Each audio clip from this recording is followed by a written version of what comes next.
வணக்கம்மா. எக்ஸசைஸ் 2.3ல third sum -2 into x greater than or equal to 9 இன் தீர்வை first one x belongs to r, second one x belongs to z, third one x belongs to n என்ற அந்த இதுவுக்கு காண்கன்னு கொடுத்துருக்காங்க. r என்பது real numbers தானே சாமி, விகிதமுறை எண்கள் வரும், விகிதமுறை எண்களும் வரும். ஓகேவா? விகிதம் அப்படின்னா பை நம்பர்ஸ் வருது. இசட்னாது முழுக்கள், மைனஸ் நம்பரு 0 ப்ளஸ் நம்பர் வந்துச்சுன்னா முழுக்கள். இயல் எண்கள்ன்றது 1லேருந்து தொடங்கக்கூடியது. ஸோ ஃபஸ்ட்டு நம்ம எக்ஸ் ஈக்குவல்ட்டுன்னு எழுதிக்கணும். So minus X greater than equal to 9. இந்த பெருக்கல் 2 அந்த பக்கம் போச்சுன்னா வகுத்தல் 2ஆக மாறும். குறியை மாற்றணும். நான் திருப்பி கவனிக்காம -2 அந்த பக்கம் எடுத்துகிட்டு போகல, நம்ம குறியை மாற்றணும். குறியை மாற்றினா எக்ஸ், இந்த குறி மாறிடும். லெஸ் தான் ஆர் ஈக்குவல் டு, குறி மாற்றிச்சுன்னா +9/2 வரும், -9/2 வரும். இப்போ ஆர் என்பது என்னது? மெய்யெண்கள். மெய்யெண்கள்லாம் என்னது? நமக்கு அதில் இயல் எண்களும் சேரும், முழு எண்களும் சேரும், முழுக்களும் சேரும். எதை தாண்டி 0 மட்டும் வராது. இப்போது -∞ +∞ -9/2 இங்கே வந்து வரணும் வச்சுக்கலாம். -9/2 சேருது, அதை விட சிறியது எந்த சைடு வரும்? லெஃப்ட் சைடு வரும்.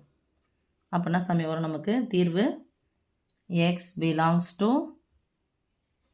-∞ to -9/2 ஈக்குவல் டு இருக்கிறதுனால இது சேரும். ஓகே வச்சலாம். அடுத்தது இசட் அப்படின்னு சொன்னா சாமி மைனஸ் நம்பர் வருது. அப்போ எதனாது? -9ஐ எதால் வகுக்கணும்? 2ஆல் வகுக்கணும். ஸோ 9ஐ நான் 2ஆல் வகுக்குனா 4 2 8, மீதி 1 1 2 அடங்காத 0 சேர்க்கணும், புள்ளி வைக்கணும், 2 10. அப்போ என்ன சாமி வரும்? -4.5 -4.5. அப்போ 4.5னா இதுதான். அப்போ அந்த நம்பர் என்ன சொல்லலாம்? 4.5னா 5 புள்ளி தாண்டி 5 5 விட அதிகமாக இருந்துச்சுன்னா ஒன்று வச்சு கூட்டிக்கலாமா? ஸோ -5. அப்போ எப்படி எழுதணும்? -∞ x belongs to -∞ to -5. Okay சாமி. ஈக்குவல்ட்டு இருக்குது. அந்த ஈக்குவல்ட்டு இருந்தாலும் என்ன பண்ணக்கூடாது? நம்ம அதை எடுத்து எழுதுக்கலாம். 4.5 நிப்பாட்டிடுது. ஓகே, அதனால் இந்த ப்ராக்கெட் போடாமல் இந்த ப்ராக்கெட்டை போடணும். ஓகே சாமி. அடுத்தது இயல் எண்கள் இருக்குதான்னு பாருங்க. இங்கே இந்த பக்கம் தான் வருது, எல்லாமே மைனஸ் நம்பர். இங்கே 0 வரணும், ப்ளஸ் நம்பர் இதை இல்லவே இல்லை. அப்போ இயல் எண் தீர்வில் இது தீர்வு இல்லை.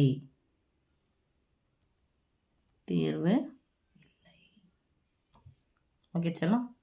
அடுத்து ஃபோர்த் சம். தீர்வு காண்க. ஃபர்ஸ்ட் ஒன் கொடுத்துருக்காங்கம்மா 3 × x - 2/5 less than or equal to 5 × 2 - x/3.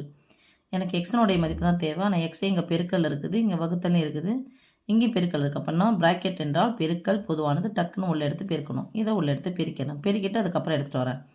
3 × x 3x - 32 6/5 less than or equal to 2 10 5 × x - 5x/3. இப்போ இது இந்த பக்கம் எடுத்துகிட்டு வந்துட்டா 2 உறுப்பாக இருக்குது. ரைட்மா? ஆக்சுவலாக சமக்குறி இருந்தால் தான் அந்த மாதிரி பண்ணணும். இதாவது இந்த வகுத்தல் முடிச்சுன்னா பெருக்கல் 3 போட்டுக்கணும். அப்போ இந்த பக்கம் என்ன பண்ணணும்? நான் பெருக்கணும். அப்படி தான் கணக்கு.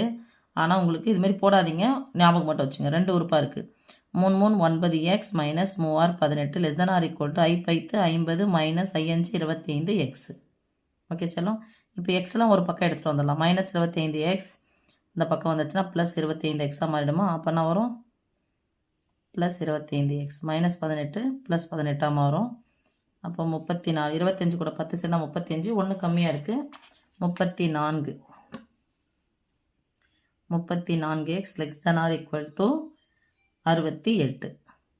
So x less than or equal to இந்த பெருக்கல் 34 இருக்கக்கூடாது, அதனால பண்ணோம் வகுக்கணும். 34 வகுக்கணும். ஒரு 34 34 2 34 68. பெருக்கலாக இருக்கிறது அந்த பக்கம் போனால் வகுத்தலாம் மாறும். அந்த இதுதான்.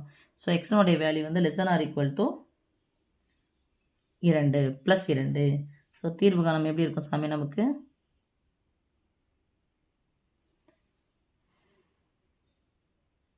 ஈக்குவல் இருக்கிறதுனால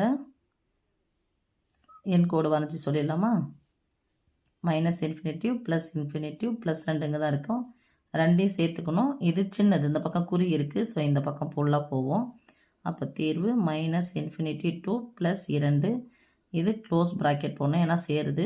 இது ஓப்பன் ப்ராக்கெட்டில் போடணும். ஓகேவா? அடுத்து ரெண்டாவது கணக்கு. 5 - x/3 less than x/2 - 4. இது குறுக்க பெருக்கி கழித்து பை போடுங்க. இது அப்படியே தான் இருக்குது, போட்டுக்கலாம். Less than x minus 4 2 8 by 2. இப்போ இது இங்கே வந்துட்டோம், இது இங்கே போயிட்டோம். அதாவது என்ன சாமி, இதை போடாதீங்க, அது தெரியணும் உங்களுக்கு, அதனால் அதுமாரி போட்டேன். இன்இக்வாலிட்டி, அதாவது சமன்பாடு இல்லை, ஈக்குவல் இல்லாத ஒரு விஷயத்தில் அதை செய்யக்கூடாது. இந்த 2 வந்து இப்போ இருக்கக்கூடாது, வகுத்தல் 2 இருக்கக்கூடாது, 2 பெருக்கணும். அதனால தான் இந்த இடத்துல 2 பெருக்கணும் அப்படின்ற மாதிரி. I2 10x வருமா, 10x minus 2 sorry I2 10, I2 10 minus 2x less than 3x minus 3 24, 3x minus 24. எக்ஸ்லாம் ஒரு பக்கம் எடுத்துகிட்டு வந்துடலாம்.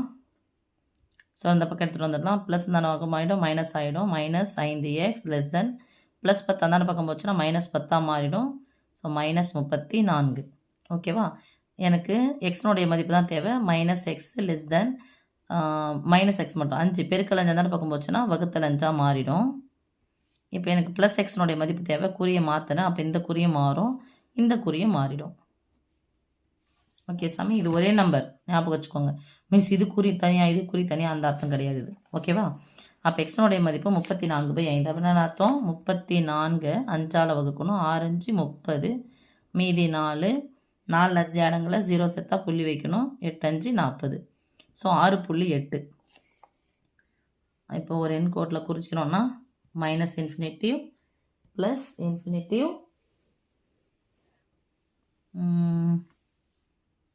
இதை வந்து போகலாம். ப்ளஸ் 34 6 இங்கே வந்திருக்கோம். ப்ளஸ் 34/5. இதுதான் பெரியது. அப்போ பெரியதுன்னா இந்த சைடு போகணுமா, வாய் திறந்திருக்கு, பெரியதுன்னா ரைட் சைடு. தேர்ஃபோர் தீர்வு என்ன சாமி, x belongs to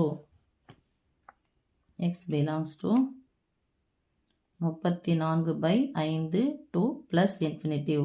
இங்கே ஈக்குவல் டு கிடையாது, அதனால் இந்த ப்ராக்கெட்டில் போட்டு முடிக்கிறோம். ஓகே சொல்லலாம்.